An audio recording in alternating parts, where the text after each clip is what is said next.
Today, we are diving into a story about identity, about a piece of history and a fight for recognition that has been going on for more than 150 years. This is the quest of India's denotified tribes, and it all comes down to one single question. It seems so simple, doesn't it? Just a little box to tick on a form. But what if that simple act, the act of being counted, what if that was the one thing standing between your community's future and its total invisibility?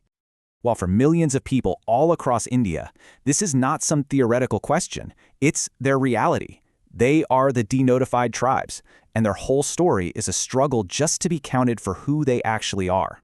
So, what is this fight really all about? It boils down to this: a quest for a column.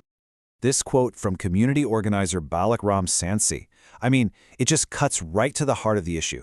The fear here isn't just about paperwork, it's about being completely erased. And that phrase, lost once again, that tells you this has happened before.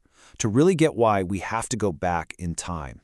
The roots of this problem, they go way back, deep into India's colonial past. Specifically, to a really brutal British law that literally branded entire communities for life. So, who exactly are the denotified tribes, or DNTs? Well, the name itself is a pretty big clue. These are communities that were once officially notified under the British Criminal Tribes Act of 1871. And this law, it was staggering. It didn't target individuals for things they did. It branded entire communities as inherently criminal just because of who they were, from the moment they were born. This timeline really tells the whole story. In 1871, the act is passed, and it traps these communities. For 80 years, they lived under this shadow. Then, in 1952, after India's independence, the act was finally repealed. They were denotified. But here's the thing. The stigma, that ghost of a label, it's still here today. You can't just erase a brand that was forced on people for generations. But the community itself, they offer their own perspective on why they were targeted in the first place.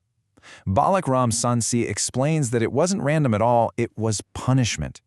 It was a political move by the British to control the very groups that first stood up and resisted their rule. So, the law was repealed in 1952. Problem solved, right? Nope, not at all. The original injustice just morphed into a new one. They became lost inside the very system that was supposed to help them. And this is absolutely crucial.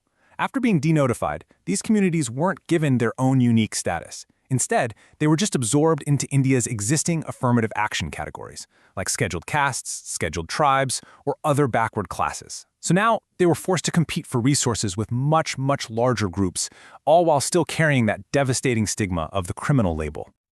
Now look at this number, 267. What do you think that represents? That's the number of DNT communities that fell through the cracks completely. They weren't just misclassified. They were never classified at all. They just exist in this administrative limbo, totally invisible to the government and locked out of any kind of support system. And even when programs are created specifically for DNTs, the system just fails. Take the seed scheme. The government planned to spend a pretty big amount over 5 years. The reality? Less than 35% of that money was actually spent. The vast majority of it never reached the people it was for. So, why? Well, the answer is a classic bureaucratic catch-22. To get any benefits from the seed scheme, you need a DNT community certificate. But community leaders are saying the states just aren't issuing them. Without the piece of paper that proves who you are, that lifeline of support stays just out of reach. So all of this brings us to today. After facing systemic failure and historical injustice, these communities are now fighting for a permanent solution. This is a fight for their very identity. The path forward that the community is proposing is twofold. First, constitutional recognition. They want their own schedule, just like the SCs and STs have, to give them a distinct, protected legal identity. Second, they're calling for subclassification. This is basically acknowledging that even within the DNTs, some groups are way more marginalized than others. This would make sure that any aid actually gets to those who need it most. And so we end right where we began, with a single column on a census form. India is planning its first caste enumeration since 1931, and it's set to happen in 2027. This is a historic opportunity. The big question is, will this one small act of recognition finally be the first step in undoing a colonial crime and giving millions of people the dignity of simply being seen?